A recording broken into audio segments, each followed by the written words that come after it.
Today, we are going to go through an overview of UK pensions, both private and state, as well as the workplace pension scheme auto-enrolment. This will be fairly broad-based, hitting the juicy details that are really key for having a base level of knowledge for the majority of people. That knowledge is relevant as the vast majority, if not everybody in adulthood, will have a pension or be receiving income from one. Retirement is generally a period most look forward to, despite it being decades away from many. To effectively plan, you need to know where you are starting from. Now, pensions as a concept can trace themselves back quite far. Roman soldiers used to get a pension after a number of years of service, which I believe consisted of some land and a monetary amount. A pension today acts like a delayed savings account because we are very bad about thinking long term. It then is made available around a suitable retirement age so that people can transition away from working. You could say it's the machine that the carrot of retirement is hung off, that carrot being what gets you to plod along for many years in a workforce. Now, there are three primary pension types in the UK. To start with, we have defined benefit pension, called this because from a set retirement date, it provides a defined amount of income till death. With this, you will see that each year of service is worth a certain amount that is added to the defined benefit pot, building up at, say, 1/47th of salary every year, though it can be done in other ways and varies per scheme. Depending on the employer, an employer will usually pay some form of contribution, though not always. For example, with the military, there is no contribution. These pensions used to be common and the real go-to option in society, but companies struggle to fund the schemes effectively across the long term, as they are incredibly good for the worker and hard to cash flow, as the ordinary person's life expectancy and health kept getting increased. Nowadays, you really only see this in the public sector, with the rules and offer differing based on what bit you work for, such as teaching or the health service. In a way, it is seen as the opposite to what the private sector offers, which is generally better pay. The public sector can't afford to compete up front, so it offers the potential for a secure retirement in return for service. Now, a defined contribution pension value comes from the money you put into it along with your employer. This is invested and builds up until you take it out at retirement. As for what is invested in depends on your provider and the default option, which will be the case for many people. On top of this, you have private and self-invested pensions, which are types of defined contribution pensions, with differing amounts of personalisation based on what they are invested in and the provider. Now, for some common rules that bind the vast majority of UK pensions. There will be some schemes with differing rules due to them existing before the big pension changes in the mid-2000s. You can contribute the higher of £60,000 or 100% of relevant income, but this is including any tax relief. The current tax-free lump sum amount is capped at the rather awkward £268,275, almost like they forgot to round that one up. The normal minimum pension age, where you can take most private and workplace pensions, is set 10 years below the state pension age, currently 55, but soon to be raised to 57. So at the moment, every time you see the state pension rise, you also see the normal minimum pension age rise as well. You can make pensions quite late into life. The 20% tax relief, they are really good investment vehicles when used well. However, there are rules around recycling pensions into other pensions just to generate tax relief. Now, everybody has a £3,600 allowance minimum for pensions a year, including relief. So, as parents, you can set up pensions for your newborn children. Now, previous rules provide a good starting point in understanding the UK pension landscape, and at very least give you more of an idea of what you had previously. Most people just turn up shortly before retirement and then try to wrap their head around, or just pay somebody else to make it simple for them. Now, to avoid putting you to sleep, I will not go in depth on the criteria for auto-enroll, as it varies depending on age and salary. The short answer is, if you are enrolled, then don't stop it. If you are not enrolled by choice, or it's not been offered, then enroll yourself or ask to be entered if possible. Auto-enroll is the opt-out workplace pension system that relies on you being so lazy that you won't go through the hassle of pulling out. And it works to a varying degree. Across the year, you pay 4% into your pension with 1% additional tax relief, while the employer pays 3% of your salary. Some employers may match additional contributions up to their own set limits, and you can and should be able to pay more regardless.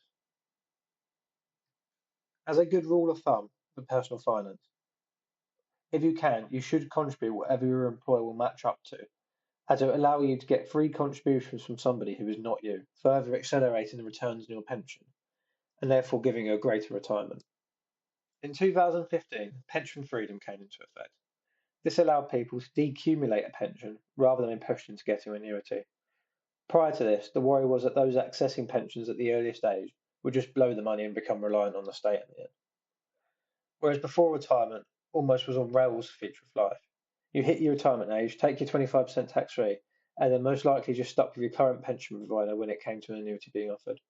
Now the choice is yours. For a lot of people, the pot they get when they retire will most likely be the biggest amount of money they have ever had control over. And it can be especially daunting given that you also see your literal future survival written across the same pot. Now, a large talking point in Britain is the state pension. This is provided to all those who have a minimum number of national insurance contribution years on record, being 10. There is the old and new state pension to cover, but I will keep this focused on the new side. The current age of access is 66, but this will rise to 67 in 2026. And if you have the full amount of national insurance contribution years logged, it would currently pay you £230.25 a week and is paid till your death. For those who have missed years from paying national insurance, you can buy previous years, but there is a time limit of when these can be accessed. For those in the older generations, the state pension has provided a solid bedrock, as they would have been present in the job market when pensions were a rather cowboy industry, with many seeing the state pension as a rightful return for paying national insurance.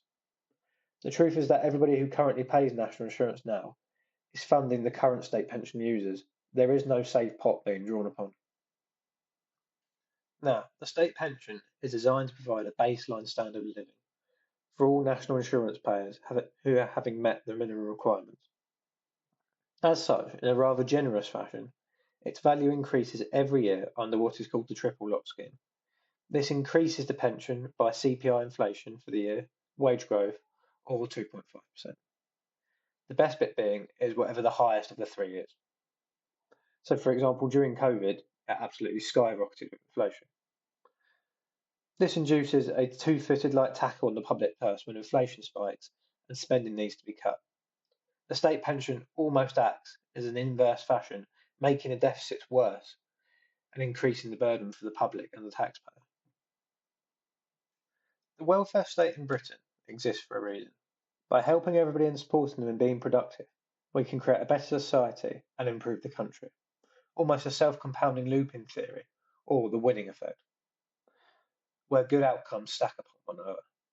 However, a lack of policy that goes beyond paper, societal investment, and political rigidity is compounding us into the loser effect on the opposite side. There is a fundamental lack of pension knowledge. It is not understood, which removes any sort of personal drive in the majority of the population and prevents people from leaning into it and taking really accountability for it. In turn, we have no incentives against making adequate pension provision. The cultural view has changed. In the birth of the welfare state, the population did not want to rely on the state. Yet now a lot of state benefits are seen as rights or entitlements, such as discourse around state pensions and, for example, the winter fuel payments, which happened a lot more recently. Now, auto-enroll has been successful in increasing pension provision, yet we still know many do not save enough to provide adequate pots in retirement. Auto-enroll needs to be increased and made so that you cannot opt out of it. In addition, having all employees regardless of age would provide additional compounding time for a lot of people. The state pension already costs a considerable amount for a country with debt, which is at 102% of GDP, and this is only set to increase as the population continues to skew into an aging population. The triple lock is good, but is arguably too good. As more of those who have been under auto-enroll reach retirement, the average amount of pension provision should increase from those who came before, so there's a justifiable argument to slow down the rate increases. Realistically, 2.5% or wage growth would be a far more sustainable amount. Recently, even the OBR, the dusty and poorly data supplied institution, has noticed that the state pension will be unaffordable across the long term in its current guise. As such, if you are more than 10 years out from retirement, it's probably a fair assumption that you either get a reduced state pension or none at all.